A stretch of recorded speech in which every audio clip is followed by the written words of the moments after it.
ഓരോ ദിവസം ഇരിക്കുമ്പം ചിന്തിക്കട്ടോ നാളെ എന്താ ചെയ്യേണ്ടത്, നാളത്തെ പരിപാടി എന്താ, അങ്ങനെയൊക്കെ ചിന്തിച്ച് കഴിഞ്ഞപ്പം ഞാനാണെങ്കിൽ ഇന്നലെ നമ്മുടെ ഏത്തവാഴയുടെ ചോട്ടിലെ പുല്ലൊക്കെ ഒന്ന് ചെത്തി വൃത്തിയാക്കിയിട്ടുണ്ടായത് കേട്ടോ. അപ്പം നോക്കിയപ്പോഴേ അവിടെ അതിൻ്റെ ഇടയിൽ കൂടെ ഒക്കെ കുറച്ച് സ്ഥലം ഉണ്ടായിരുന്നു. അപ്പം ഞാൻ വിചാരിച്ചു എന്നാൽ അത്രയും സ്ഥലം വേസ്റ്റായി കളയണ്ടല്ലോ, അവിടെ എന്തെങ്കിലും ഒന്ന് നട്ടു കൊടുക്കാമെന്ന് വിചാരിച്ചു. അപ്പം നമുക്ക് ഇടയ്ക്കിടയ്ക്ക് എന്തെങ്കിലുമൊക്കെ വിത്തൊക്കെ പാകുക, കിളിർപ്പിക്കുക, അതൊക്കെ ഒന്ന് പറിച്ച് നടുക, അങ്ങനെയൊക്കെ പരിപാടിയാണ് എല്ലാ ദിവസവും. അപ്പം ഇന്ന് രാവിലെ വിചാരിച്ചു എന്നാൽ പിന്നെ നമുക്കൊരു കാര്യം ചെയ്യും, നമ്മുടെ കയ്യിലുണ്ട് നല്ലതുപോലെ പടർന്ന് കിടക്കുന്ന നമ്മുടെ മധുരക്കിഴങ്ങിൻ്റെ വള്ളിയെ. അപ്പോൾ വിചാരിച്ചേ എന്നാൽ ഇതിൻ്റെ ഇടയ്ക്കൂടെയൊക്കെ ആണെങ്കിലും ഇതുപോലെ ചെറിയ ചെറിയ, അതായത് നമ്മൾ കപ്പക്കൂട എടുക്കുന്നത് പോലെ ചെറിയ ചെറിയ കൂട എടുത്തു, അതായത് മണ്ണൊക്കെ ഒന്ന് കൂട്ടി വെച്ചിട്ടേ നല്ലതുപോലെ മണ്ണ് ഇളക്കി കേട്ടോ, ഇളക്കി വെച്ചാൽ ഇതുപോലെ ചെറുതായിട്ടൊന്ന് കൂട്ടി വെച്ച് കഴിഞ്ഞിട്ട് നമ്മുടെ കപ്പക്കൂടം പോലെ അത്ര വലിപ്പമൊന്നുമില്ല, അതിൽ ചെറുതായിട്ട് കൂട്ടി വെച്ചിട്ട് നമ്മുടെ കയ്യിലുള്ള വളം ചാണകപ്പൊടിയും ചാരവുമായിരുന്നു കേട്ടോ, അതും അങ്ങ് ഇട്ട് കൊടുത്തിട്ടുണ്ട്. അപ്പം ഞാൻ വെച്ചിരുന്നു നമുക്ക് മണ്ണിന് മുകളിലേ കൂടി പടർന്നു പോയേ, അതായത് നട്ട് അതിന് മണ്ണിന് മുകളിലേ കൂടെ ഇതിൻ്റെ തണ്ട് അതിൽ വള്ളി പടർന്നു പോകുമല്ലോ, അപ്പം അങ്ങനെയുള്ള തണ്ട് നമുക്ക് കട്ട് ചെയ്തെടുത്തോണ്ട് എന്നിട്ട് നട്ടു കൊടുക്കാമല്ലോ.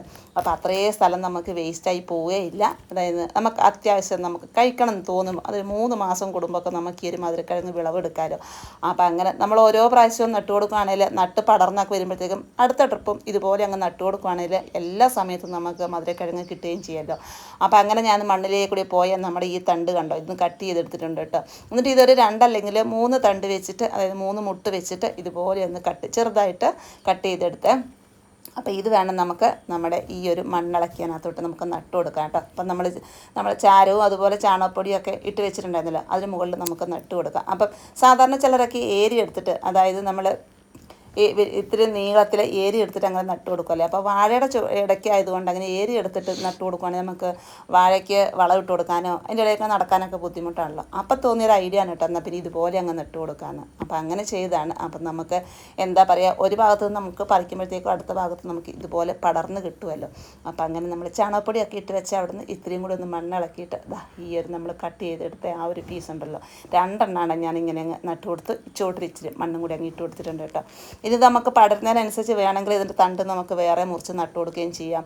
ഇതിൻ്റെ മുകളിലേക്ക് നല്ലതുപോലെ കരിയിലയും അതുപോലെ മണ്ണും കൂടെ ഓരോ പ്രാവശ്യവും മുകളിൽ ഇട്ട് കൊടുക്കുകയാണെങ്കിൽ നല്ലതുപോലെ മണ്ണിളക്കം ഉണ്ടാകുകയും ചെയ്യും, നല്ല രീതിയിൽ നമുക്ക് വിത്ത് കിട്ടുകയും ചെയ്യും കേട്ടോ. അപ്പോൾ വലിയ കെയറിങ്ങും കാര്യങ്ങളൊന്നും ഇല്ലാതെ നമുക്ക് ഈ ഒരു മധുരക്കിഴങ്ങ് വിളവെടുക്കാം.